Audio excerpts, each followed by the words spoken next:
এই যে ভণ্ড অনেকগুলো বাইর হয়েছে, ভণ্ড বাইর হয়েছে অনেকগুলো। একটা আছে দেওয়ানবাগী, সার্কিট হাউসের সামনে দেখলাম বিশাল লেখা, বিশ্ব আসে। শয়তান, শয়তান সম্রাট। এটি হচ্ছে, এই লোকটি একটি পাপিষ্ঠ এবং ভণ্ড। সে দাবি করে সে নাকি মুহাম্মদী ইসলামের পুনর্জন্ম দানকারী। আস্তাগফিরুল্লাহ। মুহাম্মদ সাল্লাল্লাহু আলাইহি ওয়াসাল্লামের কোন ইসলাম আছে?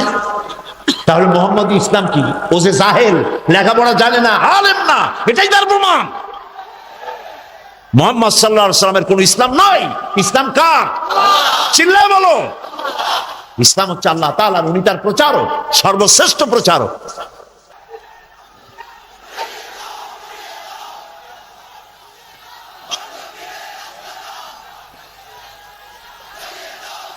প্রিয় ভাই সব, এই ভণ্ডদের হাত থেকে বাঁচতে হবে। যতদিন যখন আপনি বিশ্বাস করবেন যে আল্লাহ ছাড়া আমার ক্ষতি বৃদ্ধি কেউ করতে পারবে না, তখনই এর থেকে আপনারা বেনিয়াজ হতে পারবেন। এই মুখাপিক্ষতা থেকে আপনারা বাঁচতে পারবেন। কেন যাবেন সেখানে? কোন দুঃখে? কিসের আশেকে রসুল?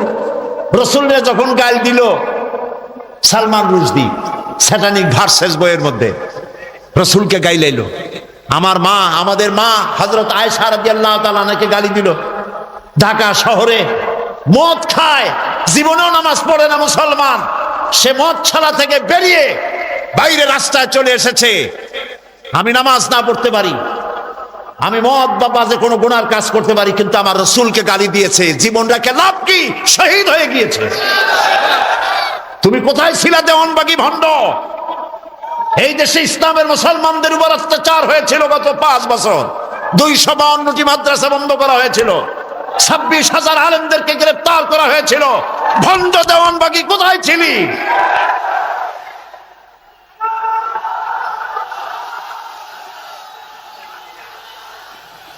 প্রিয় ভাই সব, এই সব ভণ্ডদের হাত থেকে বাঁচতে হবে। যারা বাংলাদেশে যারা আলেমদের কাছে আলেম হিসাবে পরিচিত নয়, তাদের কাছে যাবেন না, মনে থাকবে। বাংলাদেশের বড় বড় আলেমদের কাছে যারা আলেম হিসাবে পরিচিত নয়, এমন সুফি সম্রাট, শয়তান সম্রাটের কোন প্রয়োজন এদেশে নাই। কোন মাদ্রাসায় পড়ছে আমরা জানতে চাই। বাড়ির নাম রাখছে বাবে রহমত, বাবে গজব হইছে বাবে রহমত। নবী করিম সাল্লাল্লাহু আলাইহি ওয়াসাল্লামের রওজা মুবারক, তার কবর শরীফের উপরে সবুজ রঙের গম্বুজ, ওইটা নিজের বাড়িতে ওরকম গম্বুজ বানাইছে। কত বড় কপাল পোড়া বেয়াদব! প্রিয় ভাই সব, এই জন্য ঈমানকে মজবুত করতে হবে, আলেমদের সাথে থাকতে হবে। কাদের সাথে থাকবেন? আলেমদের সাথে। প্রিয় ভাই সব, এই জন্য সলিড ইবাদত করতে হবে আল্লাহর। এই কলজা একদম সাফ করে নিতে হবে। আল্লাহ ছাড়া আমার ভাগ্য কেউ ভালো বানাইতে পারে না, খারাপও করতে পারে না, এটা আমার বিশ্বাস। আমি মরে যাব, আমার শেষ নিঃশ্বাস পর্যন্ত এই আকীদার কথা বলতেই থাকবো ইনশাআল্লাহ। মাজারকে কেন্দ্র করে আজ গাঁজা, জুয়া, জেনা, ব্যভিচার হচ্ছে। আমরা এটা হতে দেব না। আল্লাহর ওলিদের মাজারকে, গভর্নমেন্টকে কন্ট্রোল করতে হবে। সরকার নিয়ন্ত্রণ করবে মাজার। জটধারী, ছালার চট পড়া, গাঁজাখোর, এদেরকে মাজার কন্ট্রোল করতে দেওয়া হবে না। অর্থ স্টেট সব উদ্ধার করা হবে। সরকার নিজেই পুলিশ দিয়া পাহারা দেবে মাজার।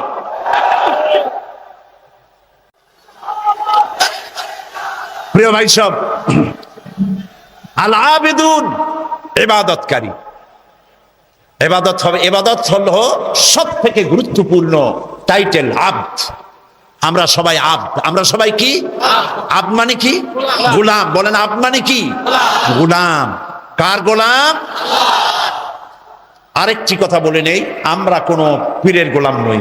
অনেকে বলে আমি অমুক দরবারের গোলাম, নাউজুবিল্লাহ। আমরা কোনো পীরের গোলাম নই, আমরা কোনো খাজা বাবার গোলাম নই, আমরা কোনো মন্ত্রীর গোলাম নই, এমনকি আমরা রাসূলুল্লাহর গোলামও নই। আমরা কার গোলাম?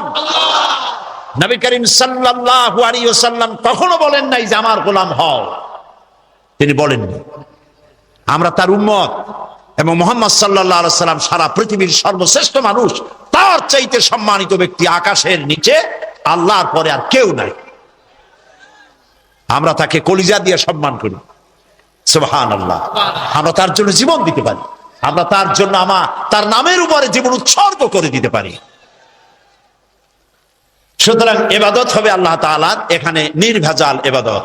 এক শ্রেণীর লোকেরা, এই কতগুলি সংগঠন তৈরি হয়েছে, মুজাহিদুল ইসলাম, জামাতুল মুজাহিদিন, হরকতুল জিহাদ, জুমরাতুল মাসাকিন,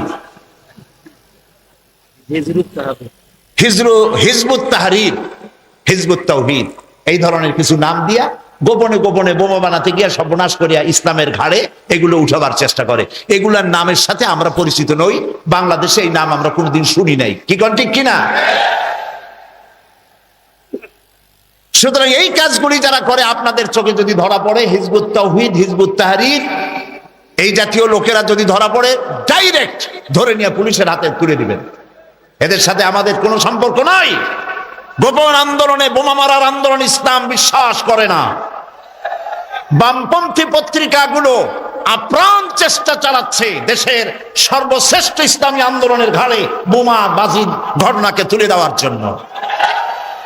আমরা বামপন্থীদের শুনাইতে চাই, পত্রিকা দিয়া দেশ চলে না। এ দেশের জনগণ তোমাদের পত্রিকা তারা বোঝে, এগুলো চোরের কাগজ না, এগুলি জঘন্য কণ্ঠ, এগুলি কি মানুষ এগুলি খুব ভালো করে জানে। আর তোমাদের যত ফিসার লেখক আছে, ওই লেখকগুলোরও আমরা চিনি। এগুলি নাস্তিক, মুরতাদ, ইসলামের জঘন্য দুশমন, যারা প্রতিদিন ইসলাম আর মুসলমানদের বিরুদ্ধে সমানে লিখতে থাকে। প্রিয় ভাই সব, আল্লাহ রাব্বুল আলামিন যিনি আমাদের জন্য আমাদের জান এবং মালকে খরিদ করে নিয়েছেন, বিনিময় দিয়েছেন জান্নাত। বিনিময় কি দিবেন? জান্নাত। লড়াই হবে সরাসরি, গোপন লড়াই ইসলাম বিশ্বাস করে না। বোমাবাজি, হামলাবাজি ইত্যাদিতে ইসলাম বিশ্বাস করে না, এবং ওই কাজ আমরাও করি না। কখনো আমাদের কোন লোকজন এই কাজ করেছে বলে প্রমাণিত নয়। সুতরাং বদনাম করে আমাদের থেকে লোকগুলো সরায় দেওয়া যাবে না। তোমরা যদি এইরকম একটা সমাবেশ করতে চাও, কয় লক্ষ টাকা খরচ হবে? কম 50 লক্ষ টাকা খরচ করে এই সমাবেশ করতে পারবা না, ঠিক কিনা? আপনাদের কাউকে ট্রাক ভাড়া দেওয়া হয়েছে, বাস ভাড়া দেওয়া হয়েছে, রাতের বেলায় আপনাদেরকে খাইতে দেওয়া হবে, গরুর গোশত দেওয়া হবে। সব মানুষ সাইদির চেহারা দেখতে আসে নাই, আল্লাহর কোরআন শুনতে এসেছে। প্রিয় ভাই সব, আল্লাহ তাআলা বলছেন, وعدا عليه حقا في التوراة والإنجيل والقرآن। আল্লাহ তাআলা যে জান্নাত দিবেন, জান মাল খরিদ করে নিয়েছেন তিনি, এর বিনিময়ে যে আমাদেরকে জান্নাত দিবেন, এই ওয়াদা তিনি ইতিপূর্বে তাওরাতে করেছেন, ইনজিলেও করেছেন, আবার কোরআন শরীফেও করলেন। সুবহানাল্লাহি ওয়া বিহামদিহি। জান্নাত দিবেন। কি দিবেন? আল্লাহ জান্নাত। ওয়া মান আওফা বিআহাদিহি মিনাল্লাহ। আল্লাহর চাইতে ওয়াদা পূরণকারী আর কি কেউ হতে পারে? আল্লাহ তার ওয়াদা অবশ্যই পূরণ করবেন। ফাস্তাবশিরু বিবাইকুমুল্লাযী বায়াতুম। সুতরাং আল্লাহর সাথে যে কেনাবেচা তোমরা করেছো, এই চুক্তির জন্য তোমরা আনন্দ করতে পারো। ওয়া যালিকা হুয়াল ফাওজুল আযীম। আর এটাই হচ্ছে তোমাদের জন্য বড় সফল, বড় রকমের সফলতা। আল্লাহ তাআলার সঙ্গে যারা এই চুক্তি অনুযায়ী কাজ করবে, আল্লাহ তাদেরকে জান্নাত দিবেন। সেই জান্নাতের সংখ্যা কয়টা বলেন? 8টা জান্নাতে আল্লাহ তাআলা সাজায় রাখছেন। 8টি কাজ করতে পারলে ওই জান্নাতে প্রবেশ করা যাবে। কোয়ালিটি কয়টা? 8টা। সূরা ফুরকানে আল্লাহ 8টা বলেছেন, জান্নাতের সংখ্যা 8টা, আর মুমিনদের কোয়ালিটি হতে হবে 8টা। সূরা তাওবার মধ্যেও ওই 8টা কোয়ালিটি আল্লাহ এখানে বলেছেন। সেই কোয়ালিটিগুলি শুনুন। আল্লাহ রাব্বুল আলামিন বলেন, আত-তাইবুনাল আবিদুনাল হামিদুনাস সাইহুনার রাকিউনাস সাজিদুনাল আমিরুনা বিল মা'রুফ والناهون عن المنكر والحافظون لحدود الله وبشر المؤمنين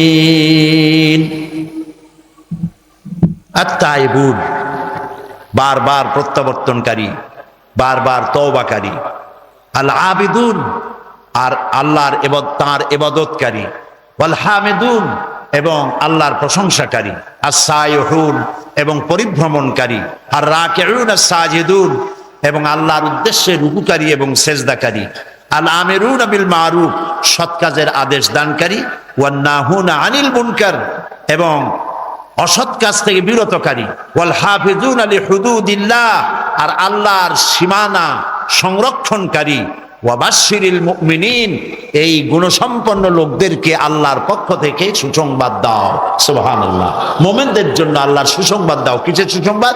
জান্নাতের সুসংবাদ। এখানে এই 8টি কোয়ালিটির ব্যাখ্যা আমি আপনাদের সামনে পেশ করতে চাই। প্রথমে হচ্ছে আত-তাইবুন। তওবা শব্দের অর্থ হচ্ছে ফিরে আসা। আর তাইবুন বারবার প্রত্যাবর্তনকারী। তওবাকারী মানে একবার তওবাকারী না, বারবার তওবাকারী। কেন? মানুষ বারবার গুনাহ করে, গুনাহ করাটাই মানুষের স্বভাব। গুনাহ করা অস্বাভাবিক না স্বাভাবিক বলেন? স্বাভাবিক কিনা? মানুষ গুনাহ করবে, গুনাহ করা মানুষের জন্য স্বাভাবিক। এই জন্য আল্লাহ রাব্বুল আলামিন কোরআনে কারীমের মধ্যে বলেছেন, লা তাকনাতু মির রাহমাতিল্লাহ, বান্দারে আমার রহমত থেকে নিরাশ হয়ে যেও না, আমার রহমত থেকে মায়ুস হয়ে যেও না। মায়ুসি, হতাশা এক প্রকারের কুফরি। হতাশাগ্রস্ত হওয়া যাবে না। গুনাহ করেছো, তওবা করো, আল্লাহ তাআলা মাফ করে দিবেন। সুবহানাল্লাহ বলেন। হাদিস শরীফে এসেছে, আল্লাহ তাআলা বলেছেন, হাদিসে কুদসি আল্লাহ তাআলা বলেছেন, আমার রহমত আর আমার গজব এই দুটিতে কম্পিটিশন করতেছিল। এই কম্পিটিশনে, এই প্রতিযোগিতায় আমার গজব হেরে গেছে, আমার রহমত জিতে গেছে। সুবহানাল্লাহ, সুবহানাল্লাহ। তার মানে হলো, বান্দারে তোমার গুনাহ যদি পাহাড় সমান হয়, আমার রহমত আকাশ সমান। আর তোমার গুনাহ যদি আকাশ সমান হয়ে যায়, তাহলে আমার রহমত আমার আরশ উপচে পড়েছে। গুনাহ মাপ চাও, মাফ করে দেওয়া হবে। যারা মক্কা শরীফে গেছেন তারা দেখেছেন রুকনি ইয়ামানি আর হাজারে আসওয়াদ।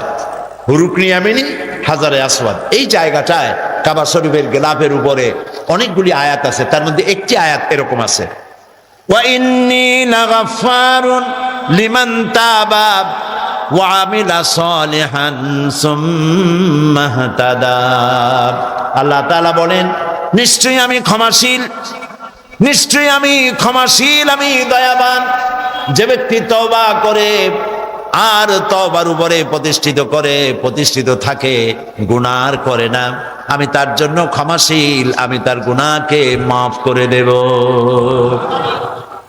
আল্লাহ তাআলা গুনাহ মাফ করার আল্লাহর সুন্নত, আল্লাহর সিস্টেম হচ্ছে, মানুষ যদি অপরাধ করে, কোন মানুষ যদি গুনাহ অপরাধ করে, চুরি করে, ডাকাতি করে, জেনা ব্যভিচার করে, পুলিশ তারে ধরলো, মামলা হলো, পুলিশ তারে ধরলো, জেল হয়ে গেল 6 মাসের অথবা 1 বছরের, জেলের থেকে বেরিয়ে গেল, কিন্তু থানা থেকে তার যে নামটা অপরাধীর খাতায় উঠছিল, নামটা সেখানে থেকে গেল, নাম মুছলো না। আবার অপরাধ করলো, আবার জেলে গেল, আবার জেল থেকে মুক্ত হলো, থানার সেই খাতায় আরেকবার নাম লেখা হলো। যতবার অপরাধ করবে নাম লেখা হবে, নাম মুছবে না।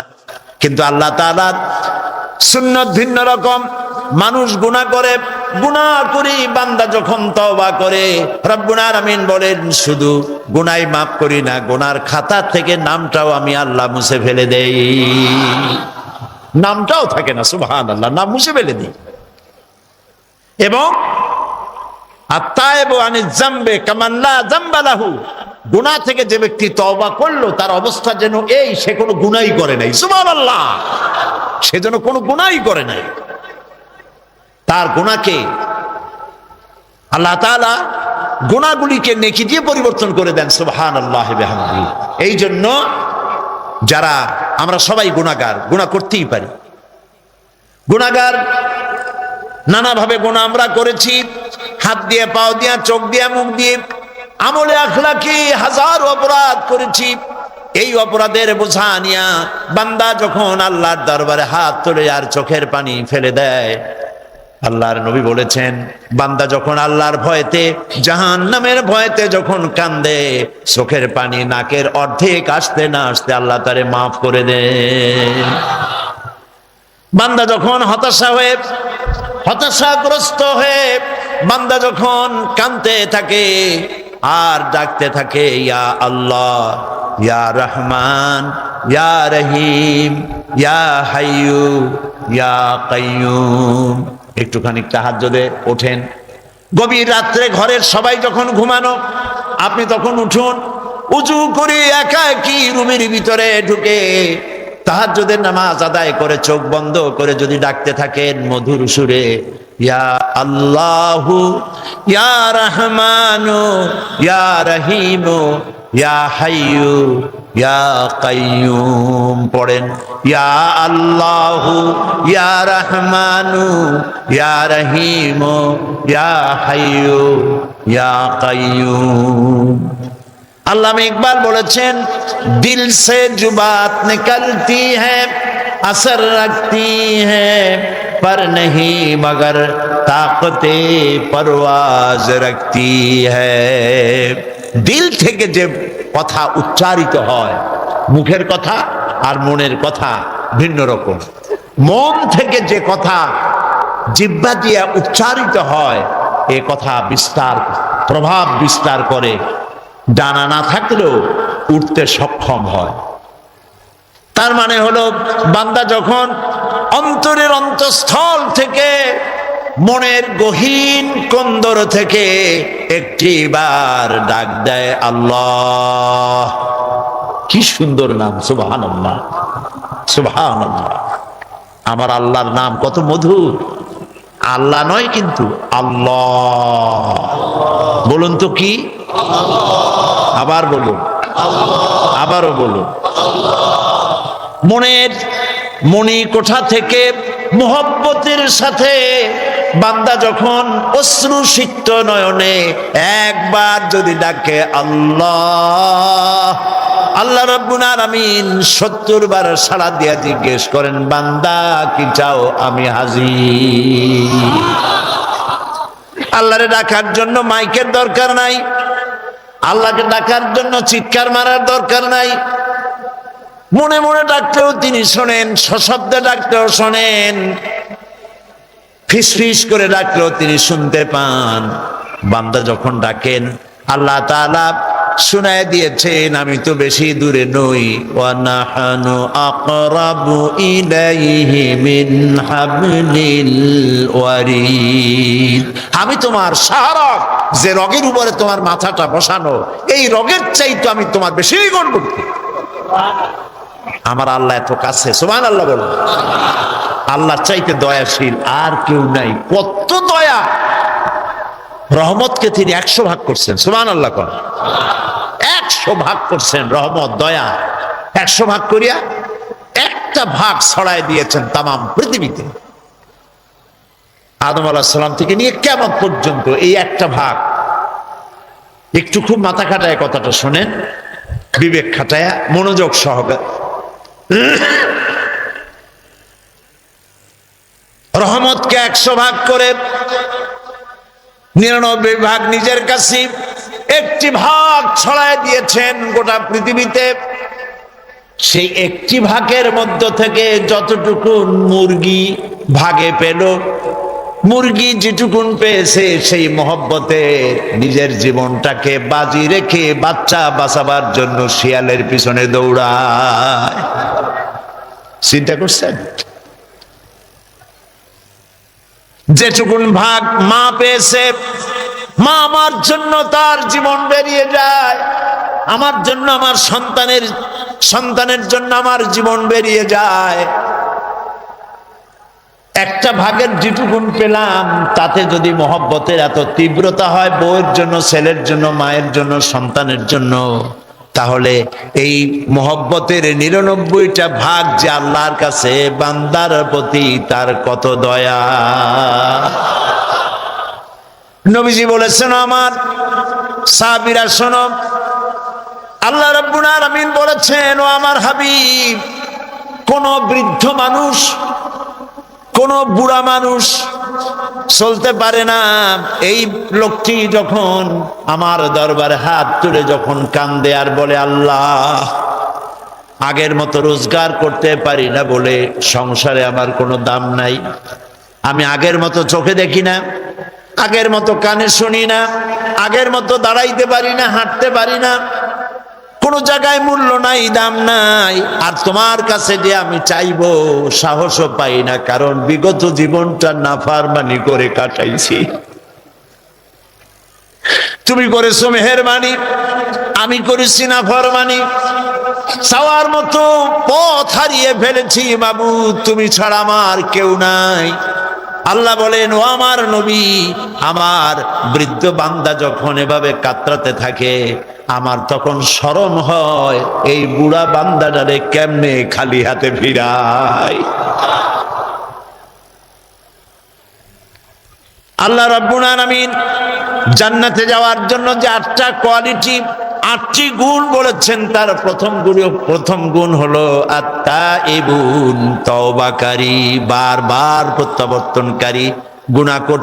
গুনাহ করেছি, তওবা করতে হবে, আস্তাগফিরুল্লাহ পড়েন, আস্তাগফিরুল্লাহ, আস্তাগফিরুল্লাহ, আস্তাগফিরুল্লাহ। প্রত্যেক নামাজে বলবেন, প্রত্যেক নামাজে সালাম ফিরাবার সাথে সাথে বলবেন আল্লাহু আকবার। মনে থাকবে, এগুলি আমার বানানো না। আর আপনারা বিশ্বাস রাখবেন, নিজের বানানো কোনো কথা বলি না, আলহামদুলিল্লাহ। যা বলি কোরআন হাদিসে যা পড়ছি, যা বুঝি, সেইটাই বলি। নবী করিম সাল্লাল্লাহু আলাইহি ওয়াসাল্লাম বলেছেন, আমি প্রত্যেক দিন 70 বার তওবা করি। বুখারীর হাদিস। মুসলিমের হাদিস হচ্ছে, নবী করিম সাল্লাল্লাহু আলাইহি ওয়াসাল্লাম বলেছেন, আমি 100 বার তওবা করি প্রতিদিন। 100 বারের বেশি করি। নবীর কোনো গুনাহ আছে? এই কথার জবাব দিবেন তো ঠাস করে, জোরে জোরে। নবীর কোনো গুনাহ আছে? কোনো গুনাহ নাই, মাসুম, বেগুনাহ। যার জীবনে কোনো গুনাহ নাই, যাকে আল্লাহ তাআলা বলেছেন আপনার আগের পিছের সব মাফ, সুবহানাল্লাহ। যার জীবনে কোনো গুনাহ নাই, তিনি বলছেন 100 বার তওবা করি, সুবহানাল্লাহ। আর প্রত্যেকটি মুহূর্ত সকাল থেকে সুন্দর করে শুরু করে ঘুমাইতে যাওয়া পর্যন্ত সারাক্ষণ গুনাহ করতেছি, নাফরমানি করতেছি। কথা বলি তো মিথ্যা কথা বলি, ওয়াদা খেলাপ করি, আমানতের খেয়ানত করি, শয়তানি, বদমাশি, প্রতারণা সব করা হচ্ছে, একবারও তওবা করি না। এই জন্য প্রিয় ভাই সব, নবীজি নামাজ শেষ করে সালাম ফিরিয়ে বলতেন আল্লাহু আকবার। মনে থাকবে? মনে থাকবে? ইমাম যখনই সালাম ফিরাবে বলবেন, কি বলবেন? আল্লাহু আকবার। তারপরে 3 বার পড়বেন আস্তাগফির, পড়েন আস্তাগফিরুল্লাহ, আস্তাগফিরুল্লাহ, আস্তাগফিরুল্লাহ 3 বার। আল্লাহ তাআলা, আমি তোমার কাছে আমার গুনাহ মাফ চাই। বলেন আমিন। তওবা করবেন। আবু দাউদ শরীফের হাদিসে এসেছে, নবীজি বলেছেন, কেউ যদি মাগরিবের পরে আর এশার পরে, ফজরের পরে আর এশার পরে যদি 3 বার পড়ে আস্তাগফিরুল্লাহাল্লাযী লা ইলাহা ইল্লা হুয়াল হাইয়ুল কাইয়্যুম ওয়া আতুবু ইলাইহি 3 বার করে যদি পড়ে, সাগরের ফেনা তুল্য গুনাহ যদি থাকে, আল্লাহ তাআলা মাফ করে দিবেন। তওবা করতে হবে। যা যা গুনাহ করছি, রাত্রে শুয়ে শুয়ে চিন্তা করবেন, গতকাল কি কি গুনাহ করছিলাম, আজকের সারা দিনে কি কি গুনাহ করেছি, কয়টা মিথ্যা কথা বলছি, কয়টা ওয়াদা খেলাপ করছি, এগুলি আরবিতে বলে মুহাসাবা করা, আত্মসমালোচনা করা। আর নিয়ত করবেন, আল্লাহ আগামীকাল এই সব গুনাহ আর করব না। তাহলে আল্লাহ তাআলা গুনাহ মাফ করবেন। বলেন আলহামদুলিল্লাহ। এই জন্য প্রিয় ভাই সব, নবীজি নামাজ শেষ করে সালাম ফিরিয়ে বলতেন আল্লাহু আকবার। মনে থাকবে? মনে থাকবে? ইমাম যখনই সালাম ফিরাবে বলবেন, কি বলবেন? আল্লাহু আকবার। তারপরে 3 বার পড়বেন আস্তাগফির, পড়েন আস্তাগফিরুল্লাহ, আস্তাগফিরুল্লাহ, আস্তাগফিরুল্লাহ 3 বার। আল্লাহ তাআলা, আমি তোমার কাছে আমার গুনাহ মাফ চাই। বলেন আমিন। তওবা করবেন। আবু দাউদ শরীফের হাদিসে এসেছে, নবীজি বলেছেন কেউ যদি মাগরিবের পরে আর এশার পরে, ফজরের পরে আর এশার পরে যদি 3 বার পড়ে আস্তাগফিরুল্লাহাল্লাযী লা ইলাহা ইল্লা হুয়াল হাইয়ুল কাইয়্যুম ওয়া আতুবু ইলাইহি 3 বার করে যদি পড়ে, সাগরের ফেনা তুল্য গুনাহ যদি থাকে আল্লাহ তাআলা মাফ করে দিবেন। তওবা করতে হবে। যা যা গুনাহ করছে রাত্রে শুয়ে শুয়ে চিন্তা করবেন গতকাল কি কি গুনাহ করছিলাম, আজকে সারা দিনে কি কি গুনাহ করেছি, কয়টা মিথ্যা কথা বলছি, কয়টা ওয়াদা খেলাপ করছি, এগুলি আরবিতে বলে মুহাসাবা করা, আত্মসমালোচনা করা। আর নিয়ত করবেন আল্লাহ আগামীকাল এই সব গুনাহ আর করব না, তাহলে আল্লাহ তাআলা গুনাহ মাফ করবেন। বলেন আলহামদুলিল্লাহ। বারবার প্রত্যাবর্তন করতে হবে, তওবা করতে হবে। এরপরে আল্লাহ তাআলা বলেন আল আবিদুন, জান্নাতে যাওয়ার জন্য কয়টা কোয়ালিটি? 8টা। 1 নম্বর কি? তওবাকারী। 2 নম্বর হলো ইবাদতকারী। প্রিয় মুসলমান ভাইরা, আমাদেরকে বানানোই হয়েছে ইবাদতের জন্য। মা খালাকতুল জিন্না ওয়াল ইনসা ইল্লা লিয়াবুদুন, সৃষ্টি করছি কি জন্য? ইবাদত করার জন্য। ইবাদত মানে হলো গোলামি করা। গোলামি করব কার? সবাই বলেন সলিড নির্ভেজাল গোলামি।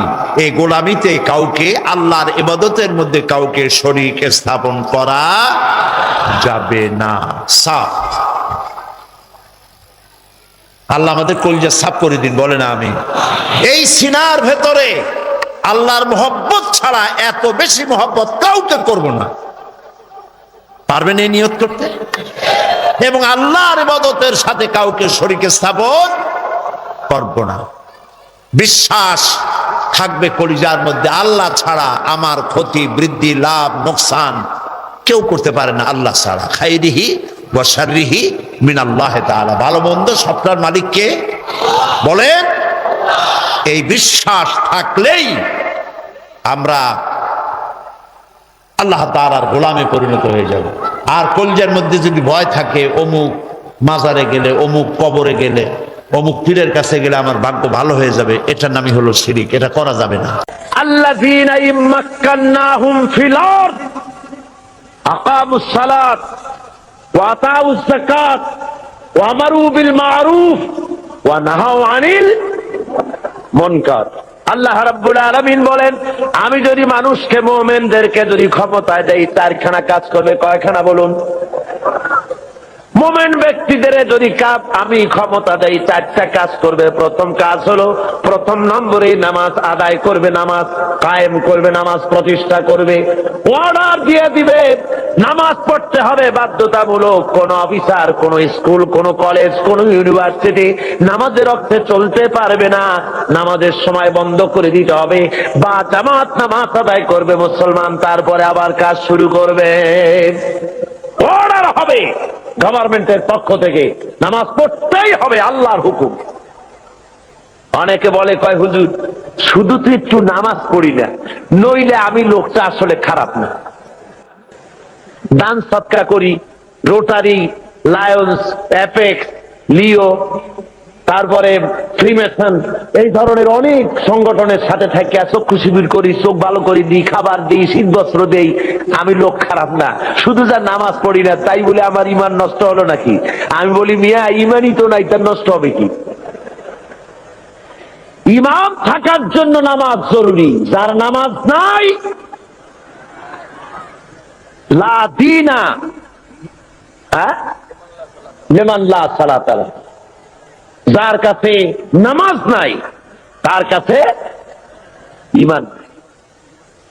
সুতরাং নামাজ হলো দ্বীনের খুঁটি, ইমাদুদ্দিন, দ্বীনের পিলার। পিলার নাই তো আপনার ছাদ হবে কেমনে, ঘর বাড়ি হবে কেমনে? হইতে পারে? পিলার ছাড়া ঘর বাড়ি হয়? হতে পারে না।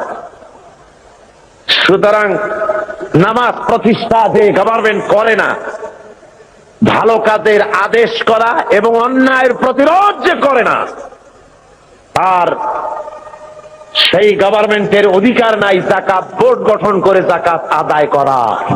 জোরে বলেন, অধিকার আছে? কোনো অধিকার নাই।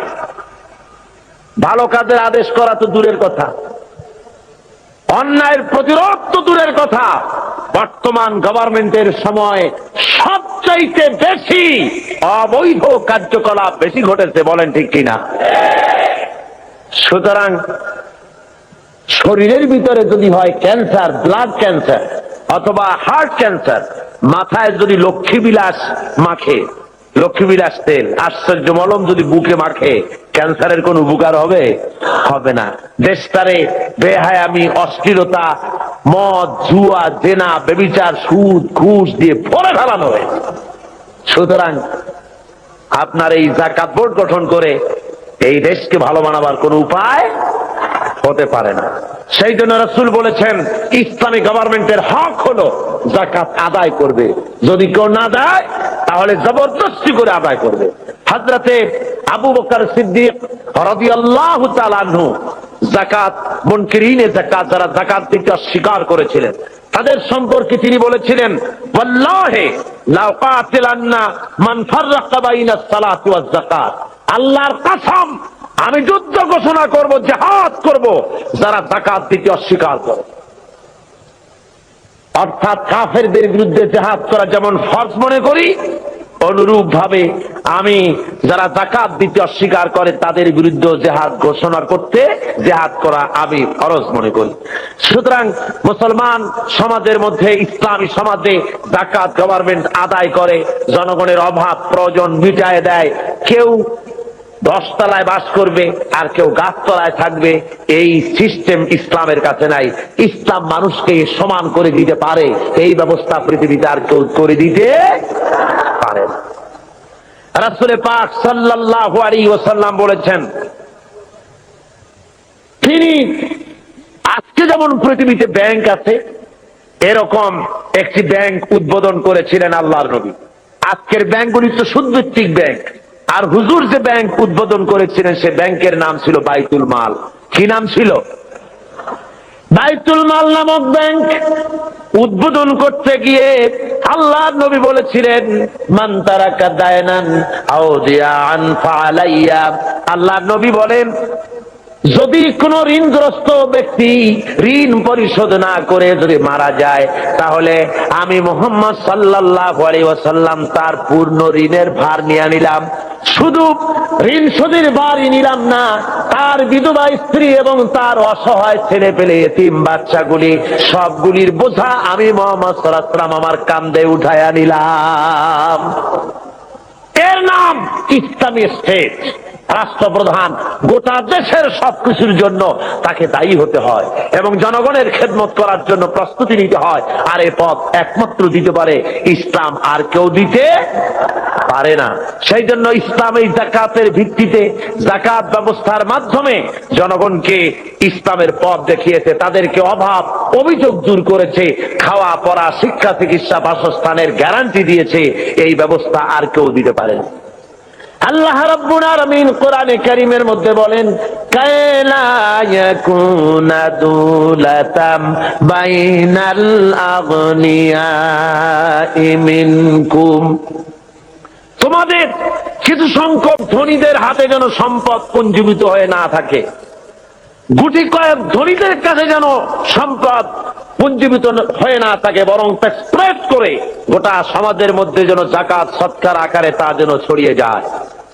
আল্লাহ রাব্বুল আলামিন বলেন, কিয়ামতের দিন জাহান্নামীদেরকে প্রশ্ন করা হবে, ইয়াতাসাআলুনা আনিল মুজরিমিন মা সালাকাকুম ফি সাকার।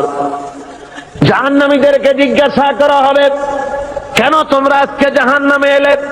ওরা জবাবে বলবে, ক্বালু লাম নাকু মিনাল মুসাল্লিনা ওয়া লাম নাকু নুতঈমুল মিসকিন। ওরা বলবে, আমরা নামাজ আদায় করতাম না, আর আমরা ফকির মিসকিনদেরকে খেতে দিতাম না, এই কারণে জাহান্নামে এসেছি। এই আয়াত দ্বারা প্রমাণ হলো জাহান্নামে মানুষ যত কারণে যাবে তার মধ্যে দুইটা কারণ হলো বড়। কয়টা কারণ বড়? দুইটি কারণ বড়। একটি হলো নামাজ আদায় না করার, 2 নম্বর হলো এতিম মিসকিন গরিবদেরকে খেতে না দেওয়া। যদি এভাবে করা হয়, এ কারণে আল্লাহ তাদের জাহান্নামে দিবেন। আল্লাহ রাব্বুল আলামিন বলেন, আরাআইতাল্লাযী ইউকাযযিবু বিদ্দীন। পড়েন সবাই, আরাআইতাল্লাযী ইউকাযযিবু বিদ্দীন ফাযালিকাল্লাযী ইয়াদউল ইয়াতীম ওয়া লা ইয়াহুদ্দু আলা তুআমিল মিসকিন وويل للمصلين الذين هم عن صلاتهم ساهون الذين هم يراءون ويمنعون الماعون। হে নবী, আপনি কি দেখেছেন ওই ব্যক্তিকে যে পরকালকে অস্বীকার করেছে, দিনকে অস্বীকার করেছে? পরকাল আর দিনকে অস্বীকার করেছে কারা? যারা নাকি এতিমকে গলায় ধাক্কা দিয়েছে আর মিসকিনকে খেতে দেয়নি। এতিমের গলায় ধাক্কা মারা আর মিসকিনকে খেতে না দেওয়া পরকালকে অস্বীকার করার শামিল। জোরে বলেন সুবহানাল্লাহ। কত বড় কথা! এতিম মিসকিনকে গলায় ধাক্কা মারা এবং মিসকিনকে খেতে না দেওয়া, এতিমকে ধাক্কা দেওয়া আল্লাহ রাব্বুল আলামিন বরদাস্ত করেন না। পরকালকে অস্বীকার করার শামিল এগুলি হয়ে যায়। তাই ইসলাম বলেছে গরিব মিসকিনকে ভালো ব্যবহার করো, তাদেরকে খাবার দাও, পরার দাও। আর এর সব কিছুর দায়িত্ব হলো গভর্নমেন্টের।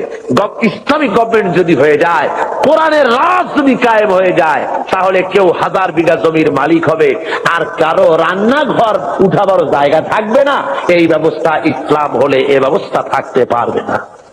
সুতরাং শহরের, দেশের সবচাইতে ভালো বাড়িটিতে প্রেসিডেন্ট থাকবেন, ভালো ভালো বাড়িগুলিতে মন্ত্রীরা থাকবেন, জেলার সবচাইতে ভালো বাড়িতে কমিশনার বা ডিসি থাকবেন, আর জনগণ থাকবে কুড়ে ঘরে, থাকার জায়গা নাই। Kamalapur rail station, Chittagong rail station, স্টেশনে কোন রকম করে মাথা গুঁজে থাকবে। ইসলাম এই ব্যবস্থা করে না। সকলের থাকা, খাওয়া, পড়া, শিক্ষা, চিকিৎসা, বাসস্থান শান্তি দেয় কে? জনে বলেন, কে দেয়? ইসলাম দেয়। আজকে শ্রমিকদেরকে তথাকথিত সমাজবাদীরা তারা বলে ইসলামের কাছে অর্থনীতি নাই। আরে বাবা, ইসলামের কাছে নাই, তুমি পেলে কোত্থেকে? তোমার কার্ল মার্কস, তোমার লেনিন যতটুকুন পেয়েছে ইসলামকে রিসার্চ করে তার থেকে একটুখানি নিতে চেষ্টা করেছে। কথা বুঝতে পেরেছে? ইসলাম দিয়েছে শ্রমিকের অধিকার। শ্রমিকের অধিকার কে দিয়েছে বলুন? শ্রমিককে হিংসা করা নিষেধ, ঘৃণা করা নিষেধ। যেহেতু শ্রমিককে আল্লাহ রাব্বুল আলামিনের হাবিব বলেছেন আল কাসিব হাবিবুল্লাহ, যারা সহজে উপার্জন করে তারা হলো আল্লাহর বন্ধু। জোরে বলেন সুবহানাল্লাহ। যারা সহজে উপার্জন করে, যারা কাজ করে খায়, তাদের মতো ভালো ইনকাম, হালাল রুজি আর কার হতে পারে? আল্লাহ রাব্বুল আলামিনের হাবিব শ্রমিকদের অধিকার সম্পর্কে, শ্রমিক আর মালিকের সম্পর্কে বলেছেন, মালিক আর শ্রমিকের মধ্যে সম্পর্ক যেটা হবে সেটা গোলাম আর মনিবের সম্পর্ক হবে না, সে সম্পর্ক হবে ভাই ভাই। মনিব, মালিক, শ্রমিকের মিলের মালিক এবং শ্রমিক দুজনের মধ্যে সম্পর্ক হবে ভাই ভাইয়ের সম্পর্ক। হুজুর বলেছেন, তোমরা যেমন খাবে তাদেরকে তেমন খাওয়াবে, তোমরা যেমন পড়বে তাদেরকে তেমন পড়াবে, তোমরা যেমন থাকবে শ্রমিকদেরকে তেমন থাকার ব্যবস্থা করে দাও। ইসলাম বলেছে, দুনিয়ার আর কেউ বলতে পারেনি। ইসলামের ব্যবস্থা নিজের মানুষের সামনে পরিষ্কার করে দেখিয়েছে। রাসূল পাক সাল্লাল্লাহু আলাইহি সাল্লাম বলেছেন, শ্রমিকের গায়ের ঘাম শুকিয়ে যাওয়ার আগে তার ন্যায্য প্রাপ্য বুঝিয়ে দাও। কোন পারিশ্রমিক ঠিক না করে কোন শ্রমিককে কাজে লাগিও না, পারিশ্রমিক আগে ঠিক করে নাও। সুতরাং শ্রমিকদের মধ্যে, মনিবের মধ্যে কোনো ক্লাসে স্ট্রাগল হতে পারে না, মালিকের মধ্যে কোনো ক্লাসে স্ট্রাগল হতে পারে না যদি খাওয়া পড়ার এই ব্যবধান যদি না থাকে, সব যদি সমান করে দেওয়া হয়। এই ব্যবস্থা ইসলাম করেছিল। আজকে ইসলামী স্টেট না থাকার কারণে আমার দেশের মধ্যে, আমার দেশের ছেলেপেলেরা ইসলামকে না বুঝে তারা ভিন্ন পথে পরিচালিত হচ্ছে। তারা মনে করতেছে যে সমাজতন্ত্রের মাধ্যমে বুঝি শান্তি আসবে। আমার দেশের কলেজের ছেলেরা, ইউনিভার্সিটির ছাত্ররা তারা মনে করে যে শান্তি আসবে সমাজতন্ত্রের পথে। কোন পথে? এটা আসলে সমাজতন্ত্র না, এটা আসলে হলো 6 মাস তন্ত্র। কি তন্ত্র বলুন? 6 মাস তন্ত্র। ওরা বলে কমিউনিজম, আসলে কমিউনিজম নয়, এটার নাম আসলে হলো কমিউনাইজম। আসলে এটার নাম কি?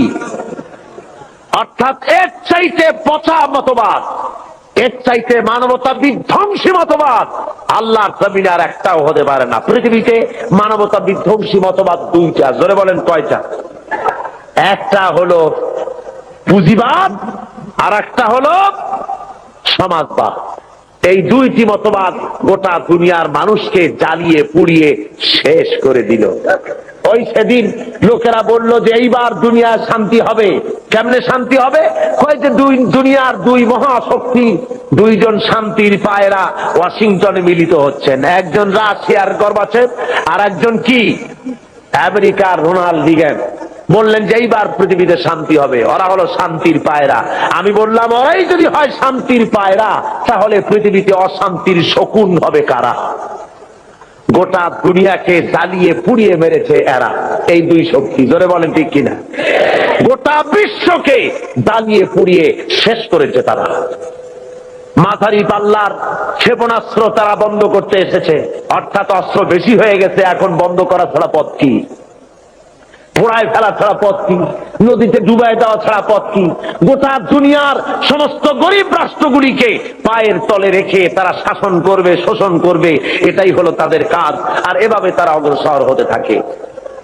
রাশিয়ার সমাজতন্ত্রীরা বলেছে সব সমান করে দেবে। ওরা পারবে সমান করতে?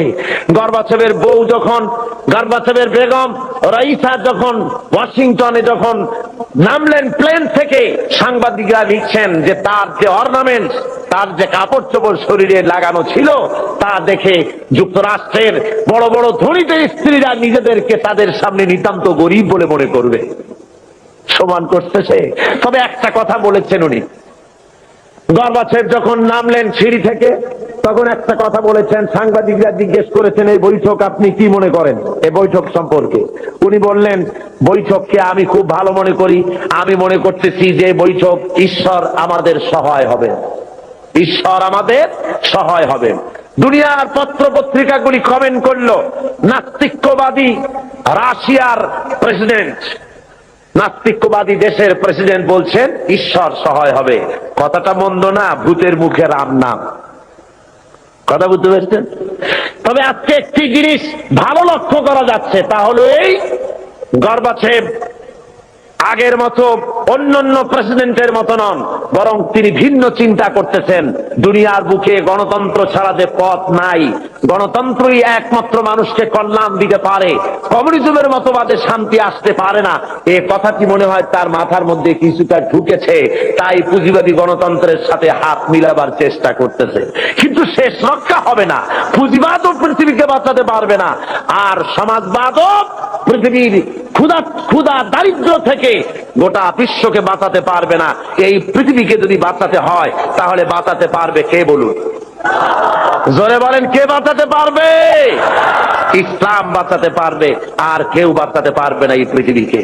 এই পৃথিবীকে বাঁচাবার জন্য একমাত্র ইসলাম।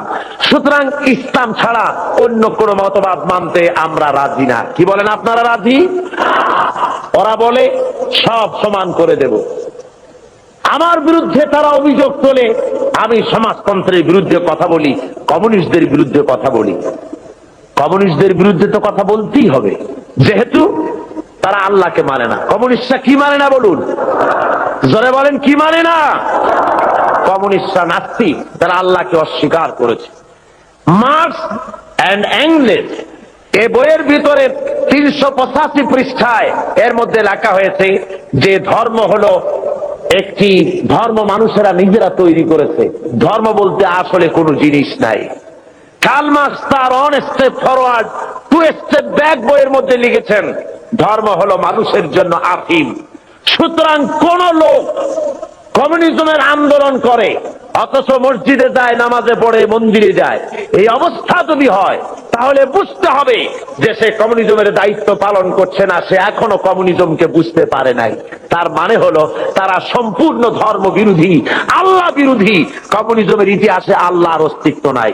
সুতরাং এই কমিউনিজমের মতবাদকে প্রতিষ্ঠা করার জন্য 1918 সালে সোভিয়েত সংবিধানের 13 নম্বর অনুচ্ছেদ সংযোজিত করা হয় 1918 সনে। সেখানে দেশের সকল ধর্মের সমস্ত শিক্ষা প্রতিষ্ঠানে ধর্মীয় শিক্ষা পুরাপুরি বন্ধ করে দেওয়া হয়। এবং 1921 সালে রাশিয়ার বুকে বিভিন্ন ধর্মীয় প্রতিষ্ঠানগুলি, মসজিদ মাদ্রাসাগুলি, হাজার হাজার মসজিদ মাদ্রাসা তারা ক্লাব করেছে, সিনেমা হলে পরিণত করে দিয়েছে। 1924 সালে তারা রাশিয়ান সরকারের অধীনে সেখানে গডলেস অ্যাসোসিয়েশন হয়, অর্থাৎ খোদাদ্রোহী, খোদা মানে না নাস্তিকদের সমাজ সেখানে তৈরি হলো। এবং তারা একই বছরে হাজার হাজার আলিমদেরকে, মুসলমানদেরকে সেখানে তারা জবাহ করলো। রাশিয়ার ভিতরে মসজিদ মাদ্রাসা যেখানে ছিল, আপনার আজ থেকে অন্তত অক্টোবর বিপ্লবের পূর্বে আমার কাছে এই রাশিয়ানদের বিপ্লবের বইপত্র বহুত আছে। সেই বইপত্র থেকে আমি সংগ্রহ করেছি, আপনারাও পড়তে পারেন।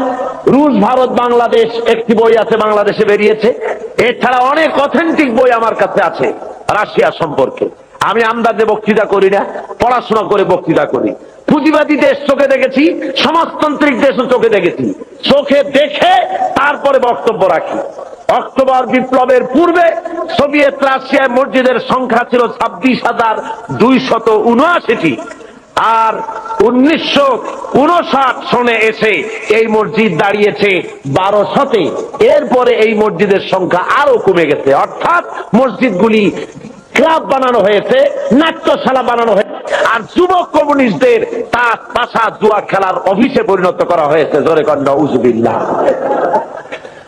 রাশিয়ার ভিতরে মুসলমানদের জোহরের নামাজ পড়া নিষেধ, আসরের নামাজ পড়া নিষেধ। নামাজ পড়লে পরে তাহলে উৎপাদন কমে যাবে, সেই জন্য নামাজ পড়তে দেওয়া হয় না। খাতনা করা নিষেধ। হজ তো করতেই পারে না, হজ করার কোন সুযোগ তাদের কাছে নাই, যেহেতু ব্যক্তি মালিকানা নাই, হজ করবে কেমনে? যাকাত দেওয়ার তো প্রশ্নই ওঠে না। এই অবস্থা হলো সেই সমাজে। মানুষেরা সবচাইতে বেশি দুঃখে কষ্টে সেখানে আছে। বিশ্বকবির কবি সম্রাট আল্লামা ইকবাল রহমাতুল্লাহ আলাইহে তিনি ওই রাশিয়া সফর করে তিনি বলেছিলেন দুঃখ করে, আয়ে তয়রে লাহুতি উসরে দেখতে মত আছি জিস রিজক সে আতি হো পরওয়াজ মে কোতাহি। যে রিজেক তোর হরিল আজাদি, নীল আকাশের আলো, তাহার চাইতে স্বাধীন মরণ হাজার গুণে ভালো। যে রুজি খেতে গিয়া হে উড্ডয়নশীল পাখি, যে রিজেক খেতে গিয়ে তোমার স্বাধীনভাবে ওড়া বন্ধ হয়ে গেছে, ওড়ার স্বাধীনতা বন্ধ হয়ে গেল, তার চাইতে তোমার স্বাধীনভাবে না খেয়ে মরে যাওয়া অনেক ভালো ছিল। রাশিয়ার বুকে লোকেরা কথা বলার অধিকার পায় না। পত্রিকা গভর্নমেন্টের, টেলিভিশন গভর্নমেন্টের, সেদেশে তাদের রেডিও গভর্নমেন্টের, প্রচার মিডিয়া সব গভর্নমেন্টের হাতে, জনগণের কাছে কিছু নাই। এই এলাকায় যদি 10,000 লোক খতম করে দেওয়া করে, পাশের 1 মাইল দূরে লোকদের জানার কোনো উপায় নাই। প্রত্যেকটা মানুষের পেছনে গোয়েন্দা লাগানো রয়েছে। নিজের বাক স্বাধীনতা নাই, গণতন্ত্র নাই। বলেন রাশিয়ায় গণতন্ত্র আছে? জোরে বলেন আছে? কোরিয়ায় গণতন্ত্র, আপনার যেসব জায়গায় সমাজতন্ত্র প্রতিষ্ঠা হয়েছে সেসব জায়গায় কি গণতন্ত্র আছে? নাই। আমাদের দেশে এই গণতন্ত্রের বুলি নিয়ে কমিউনিস্টরা ময়দানে নেমেছে, গণতন্ত্রের শ্রদ্ধাবরণে তারা কাজ করতে চাচ্ছে। আসলে তারা হলো ইসলামের সবচাইতে বড় দুশ্মন। ইসলামের সবচাইতে বড় দুশ্মন কারা? জোরে বলেন, সবচাইতে বড় দুশ্মন কারা? তারা সুযোগ খুঁজতেছে, সুযোগ পেলেই তারা মুসলমানদের উপরে আক্রমণ করবে, আফগানিস্তানের মতো দশা ঘটিয়ে ছাড়বে। তারা মুসলমানদের ধোঁকা দেওয়ার জন্য। আপনারা বলেন, কোনদিন আপনারা শুনেছেন যে কমিউনিস্টরা হজ করেছে? কমিউনিস্টদের লিডাররা তো সব বড় বড় ধনী, কোটি কোটি টাকার মালিক কমিউনিস্টদের লিডারেরা। আপনারা শুনেছেন কোন কমিউনিস্ট লিডার জীবনে হজ করেছে? শুনেছেন? জোরে জবাব দিবেন, শুনেছেন? কোনদিন তাদের রোজা রাখতে দেখেছেন? কোনদিন যাকাত দিতে দেখেছেন? কোনদিন তাদেরকে কোন আলেম ওলামাদের কাছে এসে দোয়া চেতে দেখেছেন? অর্থাৎ তারা আল্লাহকে সম্পূর্ণ স্বীকার করেছে, তারা আল্লাহকে মানে না। শুধুমাত্র বাংলাদেশের যেহেতু 10 কোটি মুসলমান, কাজ করতে অসুবিধা হবে, তাই তাদের নেতা মরে গেলে পরে জানাজার অনুষ্ঠান করে মানুষকে ফাঁকি দেওয়ার জন্য। তাদের নেতা মারা গেল আর জানাজার জন্য বাইতুল মুকাররমের সমস্ত টুপি খরিদ হয়ে গেল। বাইতুল মুকাররমে আর টুপি ছিল না, সব টুপি তারা কিনলো। কেনার পরে চলে গেল জানাজার নামাজ পড়ার জন্য। জানাজা পড়তে গেল, ওরাই গেল যাদের কাছে নামাজ নাই, রোজা নাই, আল্লাহ পরকালের চিন্তা নাই। জানাজা পড়তে গেছে, পথে মধ্যে পেশাব আসলো, প্যান্টের বোতাম খুললো আর ব্রাশ ফায়ার মেরে দিল। প্যান্টে লাগে গেল, ধোয়া নাই, মশা নাই। ওই অবস্থায় জানাজায় দাঁড়ায় গেছে আল্লাহু আকবার। যেমন জাতের মুজ্জর তেমন জাতের মুক্তাদি দাঁড়ায় গেছে, যাতে কপালে হয়ে যাক মুজ্জরে। আর এমন জানাজা পড়াবার জন্য ইমামের অভাব হয় না আমার দেশে। কমিউনিস্টদের জানাজা পড়া হারাম, কমিউনিস্টরা কাফের। দুনিয়ার আক্ষেপ স্পষ্টভাবে আমি বলছি, শুনে রাখো। চট্টগ্রামের বীর চট্টলার মুসলমানেরা, দুনিয়ার সমস্ত আলেম, মুফাসসির, মুহাদ্দিস একমত, কমিউনিস্টরা কাফের। যারা বলেন কমিউনিস্টরা